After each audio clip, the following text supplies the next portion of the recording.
Neighborhood Watch Protected written all over it, or whatever the British version of that might be.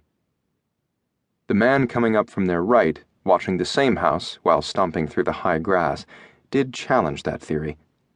The careful footing raised a flag, but it was the gun the guy carried that ruled out an innocent evening walk around the neighborhood. So much for Dickens.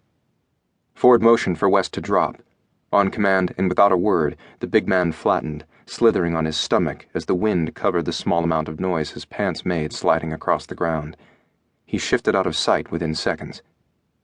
On his own, Ford hunkered down, staying still until even his breathing slowed, and the sounds of the neighborhood echoed in his ear, each one magnified and highlighted so he could separate the man from the surroundings. The grass crunched, and the thud of footsteps grew closer. Ford heard a click, as if the guy tapped his finger against the side of his gun. If he kept it off the trigger, Ford would have an extra second or two. Not that he'd need it. He had surprise on his side. And West. They could take on 10 men and come out on top. One guy wandering around as if he'd lost his dog hardly amounted to a real problem.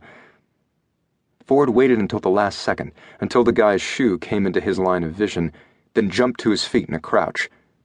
Another step, and Ford stood, lifting his elbow and nailing the guy under the chin in one swift move.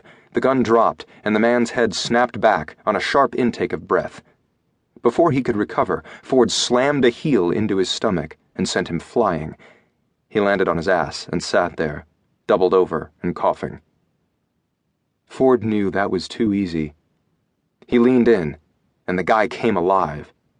Rage showed in every line of his body and in the flat line of his mouth. His guttural roar had Ford shaking his head as the guy launched himself. The man's full weight barreled into Ford's midsection. The breeze kicked up around them, and a dog barked in the distance. Ford heard shouting in his ear over the comm and ignored it all to concentrate on staying on his feet as the guy backed him up and attempted a spine-cracking throwdown. Ford would shoot without blinking. Truth was, gun beat wrestling every single time, but he didn't want to draw attention. Not that the guy seemed to realize that. He grunted and tried to shove Ford off balance, knocking him from one side to the other, but not standing up and planting his feet like he should have. Fucking amateur. Ford tired of messing with him.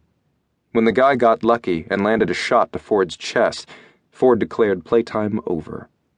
He kneed the guy in the jaw and heard a crack. The vice grip around Ford's waist eased a second later.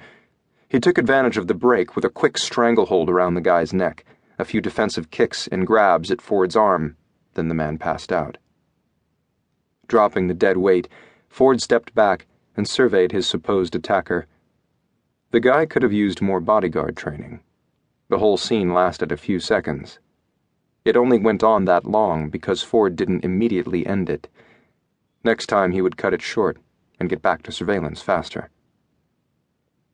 Bent over with his hands on his knees, Ford stared at the lifeless form at his feet. Then he checked pockets for ID, not expecting to find any, and not disappointed when he didn't. A movement off to his side had him glancing up. West stood there wearing a stupid grin. That was annoying as shit. You'd think a supposed terrorist could afford better talent, Ford said. Hey, he did get one shot in against you. Ford gave his teammate the finger. West laughed. Just reporting what I saw. The chaos on the comm finally pulled Ford into responding. Stop yelling. We're fine. West touched a hand to his earpiece and answered as he scanned the area before his gaze landed on Ford again. What were you saying about Dickens? Not a topic Ford wanted to discuss right now. You run out and get a sandwich, or did you get confused about the concept of backup? West shrugged. You were doing fine. Not convinced the unconscious guy didn't have a friend hovering nearby, Ford motioned for West to duck down. After a quick visual sweep of the area, Ford glanced at one of the upstairs windows, on the tick of movement he sensed rather than saw. Screwing with West gave Ford a second to think about the best way to scale the wall. For the record, your sister likes when I read Dickens to her before sex. Does this imaginary sister think you're a dick? Ford had to laugh at that. That's just you. No, it's not, Harlan said, breaking through the byplay.